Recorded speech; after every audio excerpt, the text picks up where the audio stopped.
You are listening to The Passenger, a story by Rob Peterson.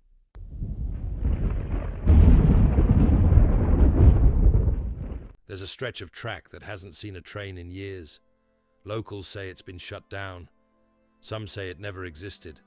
But every now and then, when a storm rolls in and the air hums with a quiet kind of wrong, something comes gliding through the night. No lights, no conductor, just a single car, stopping at a station no one's waiting at, except maybe one person, a man with no name, no past, and a ticket punched for somewhere he's trying hard to forget.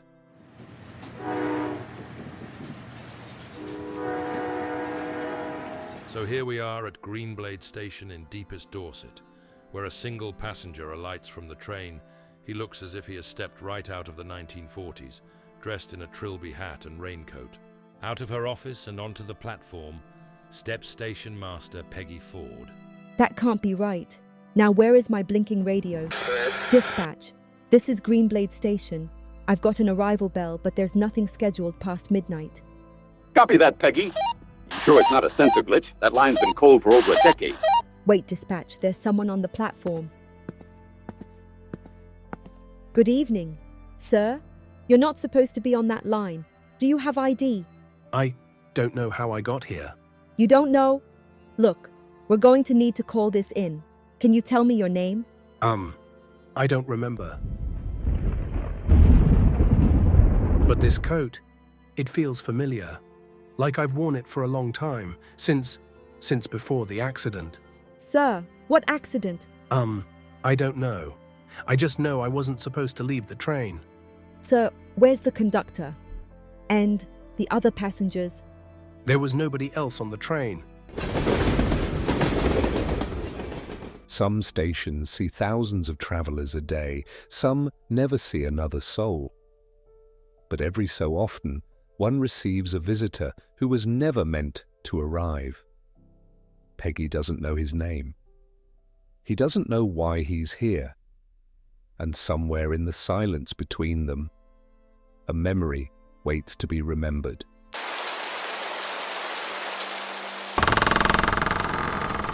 Come on, sir, let's get you inside here. Sit down. You're soaked. How about a nice cup of tea? Thank you. That would be lovely. This room feels familiar, like I've been here before. You're sure you don't remember anything?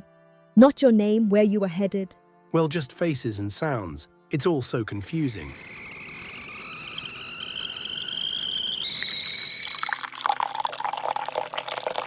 Right.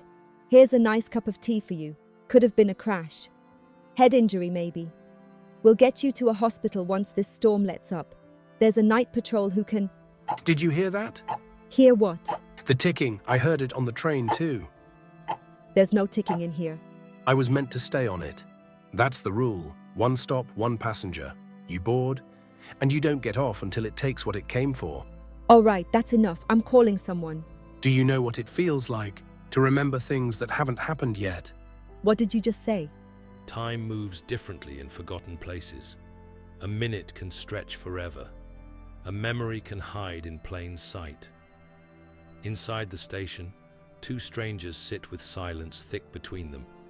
One searching for answers, the other running from them. But the tracks outside aren't done speaking. They're calling something back, or someone. Sir, are you sure there is nothing else you can recall? Anything at all might help us? Well, there is this. It's an old brass key with the initials GSS stamped on it, but I don't know what it is. But I know it's part of this story. Let's see it. This looks like some kind of old railway key. I have seen this type before. I know just the man to ask. An old friend of mine, Arthur Drake. Drink your tea and I will give Arthur a call.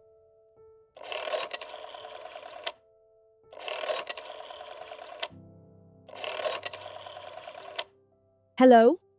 Oh, hi, Arthur. It's Peggy Ford here from Greenblade Station. We have a bit of a strange situation down here, and I know you love a good mystery. I wonder if you could pop down. Yes, I can come around. I will be there in 5 minutes. We are lucky, because Arthur lives just around the corner. I am sure that he will know what to do. Now sit back and relax. I am sure that we can help you, sir.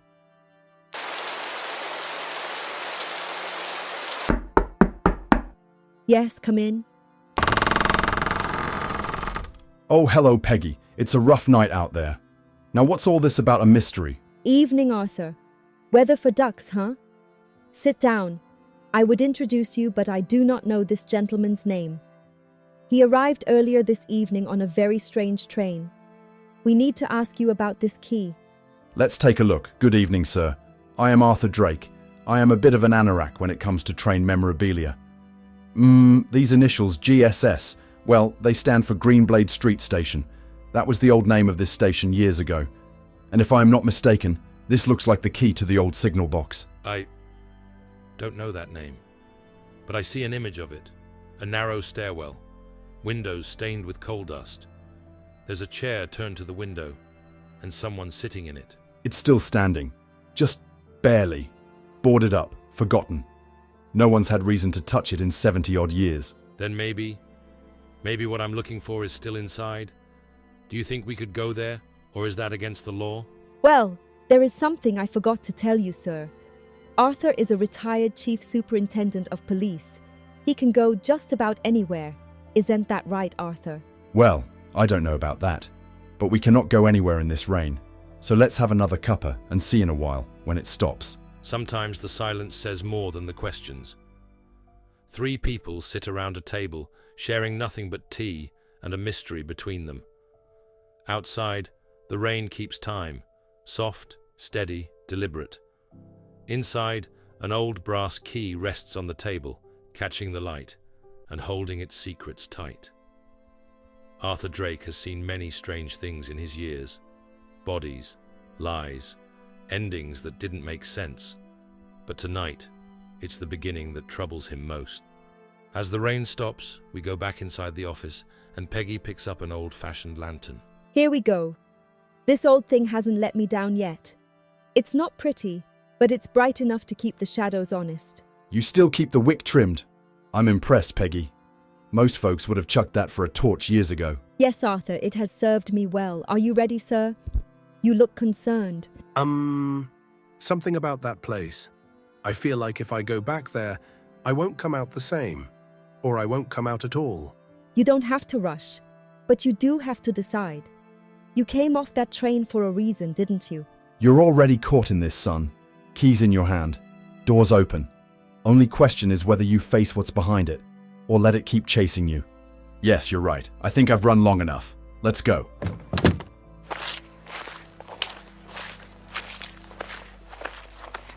Well, this is it. The old signal box. Although I have never been inside. Arthur, look, the stairs are covered in old vines. Ah, that's not a problem. We will soon kick them out of the way, Peg. Wait, I know this place. That top room. I've seen it in my dreams. There was a fire, screaming, metal twisting. Well, you have come this far. Let's go up and see if the key fits.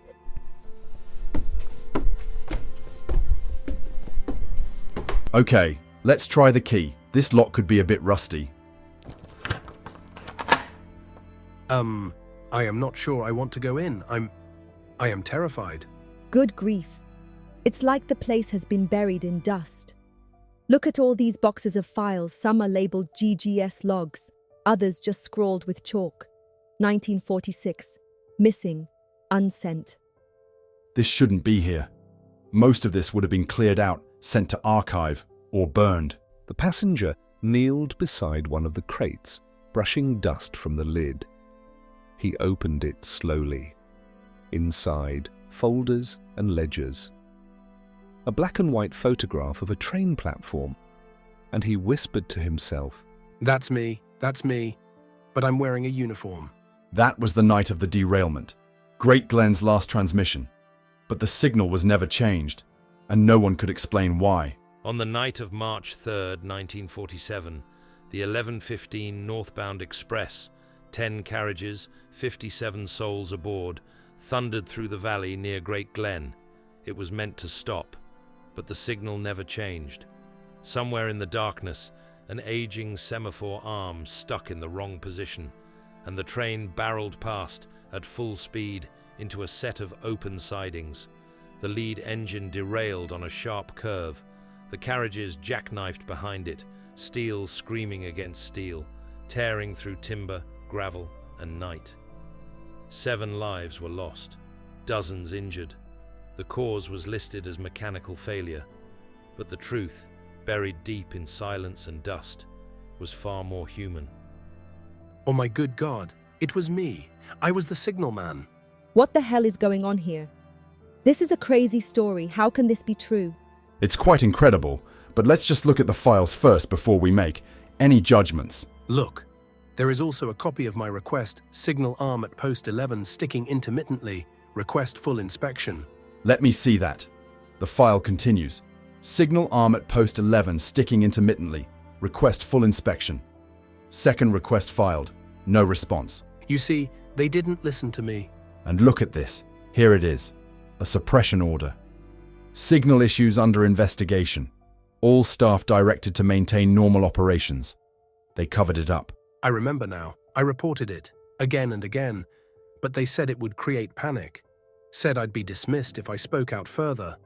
So I stayed quiet. That night, the train passed through, and the signal failed. Look, it says your name in the report, Malcolm Price. You tried to stop it. You did everything you could, Malcolm. But I didn't scream loud enough, and I couldn't live with that. That's why I vanished. I ran. From this room, from that night, from myself. Malcolm, I can tell you this. This isn't going back in a box. I've still got a few friends in the right places. Old railway men, a journalist or two, maybe even someone in records. I'm going to see this story told, properly. The passenger sat on a bench beneath the dusty windows, staring at the brass key now resting on the desk. Tears came to his eyes as he looked down at the old brass key, his voice full of emotion. I was never supposed to disappear. Just didn't know how to stay after what happened. So I ran away from my responsibilities. I just could not live with myself. You didn't disappear, Malcolm. You came back. That matters. That's right. The line might be closed, but that key, that's your proof you did the right thing. Even if no one listened back then, they will now.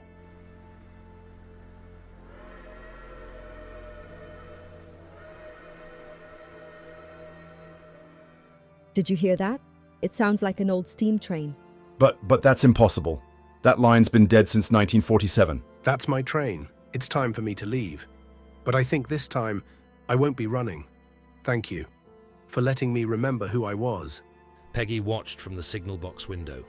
Down by the old track, just visible in the morning mist, a silhouette of a steam engine slowing to a stop. No lights, no crew. The passenger walked down the hill. The mist rolls in. The sound of footsteps faded. And then, the train whistle once more, a low, lonesome call, followed by silence. I don't think he was ever meant to stay. No. He was here to finish something, and we were here to help him do it. You know, in all my years on the force, I thought justice was about trials and evidence. But sometimes, it's about truth. Even if the only people who hear it are the ones who still care. We'll make sure his name's remembered. Not just for what happened, but for what he tried to do. For the warning he gave, not the silence he left behind. Come on, Arthur. Let's go tell the world. The railway at Great Glen stayed silent. But in the files Arthur Drake brought forward, someone finally listened. The truth found the light. And if you stand at the platform in the quiet, long after the last train should have passed, you might still hear the whistle of a man finally forgiven.